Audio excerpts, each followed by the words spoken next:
Girl disappeared on way to school 8 years. Later, electricians uncover Crawlspace horror. The morning of September 15, 2016, began like any other in the quiet neighborhood of Millbrook Heights.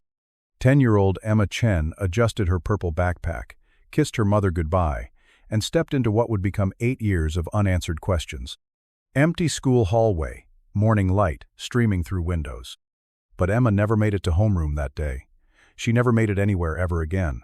Phone ringing, desperate voice. By 3:30 p.m., when the school buses returned and Emma wasn't on hers, her mother's world shattered. The first call to the school. Then to Emma's friends. Then to every parent in the neighborhood. Each conversation ending the same way. No one had seen Emma since she left for school.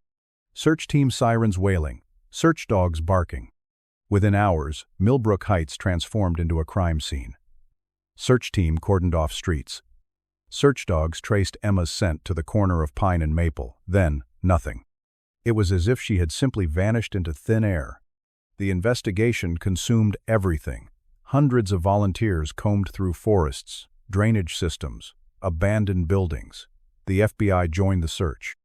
Emma's face appeared on milk cartons, billboards, and missing person websites across 3 states.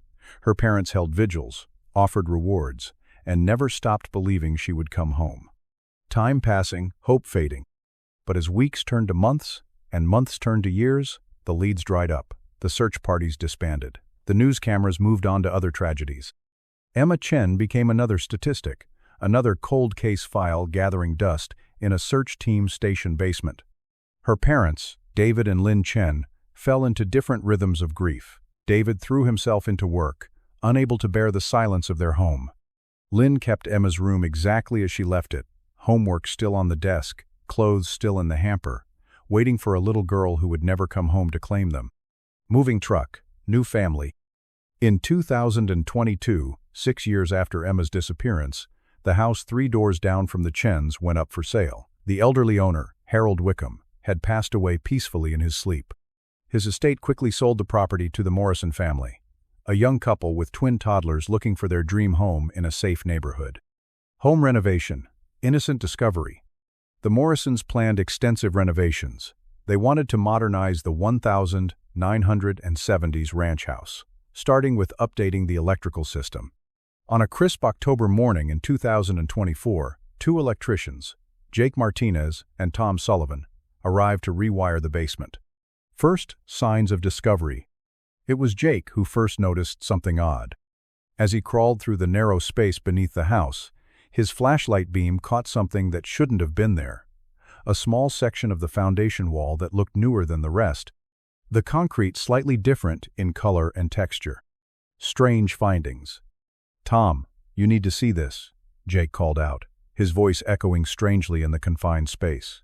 The patch of newer concrete was roughly 3 feet by 4 feet, sealed with meticulous care. But it was what surrounded it that made both men's blood run cold. Small scratches in the older concrete, as if someone had clawed at it desperately. Decision point. The electricians faced an impossible choice. Continue their work and pretend they hadn't seen anything, or call the search team based on what might be nothing more than poor craftsmanship from decades past. The scratches, though. The scratches looked fresh enough to have been made by fingernails. Search team arrival. Neighborhood tension. Within an hour, Millbrook Heights was once again crawling with search team cars. Detective Sarah Rodriguez, who had worked Emma's original case, felt her stomach drop as she descended into Harold Wickham's crawlspace. 8 years of wondering, 8 years of dead ends, and now this.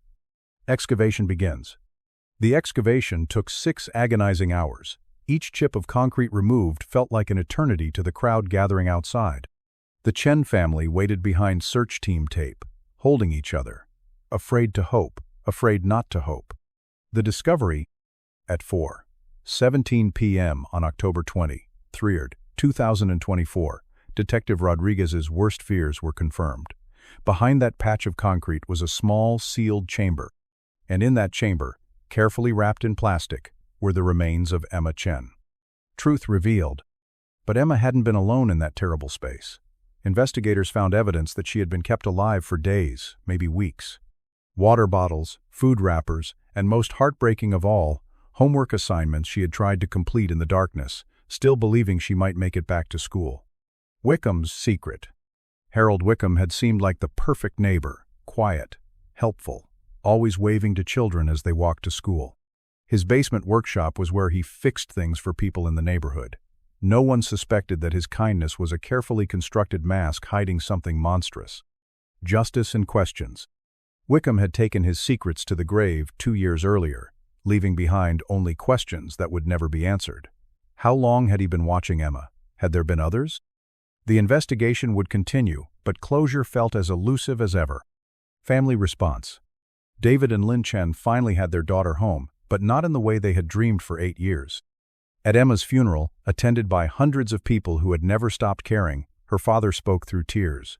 Emma was the bravest little girl. Even in her darkest moments, she never gave up trying to come home to us. Critical lessons we must learn. The Emma Chen case reveals devastating truths about predators hiding in plain sight. Harold Wickham perfectly embodied the neighbor-next-door profile that experts warn about, trusted community members who exploit that trust to commit horrific crimes. Research shows that 93% of child abductions are committed by someone known to the victim or family. Wickham's method was tragically common. He established himself as a helpful neighbor, gaining the community's trust over decades before striking. This psychological manipulation, called grooming the environment, allows predators to operate undetected. The case highlights critical safety protocols parents must establish. Emma's route to school should have included check-in points with trusted adults. Modern technology offers solutions our communities must embrace.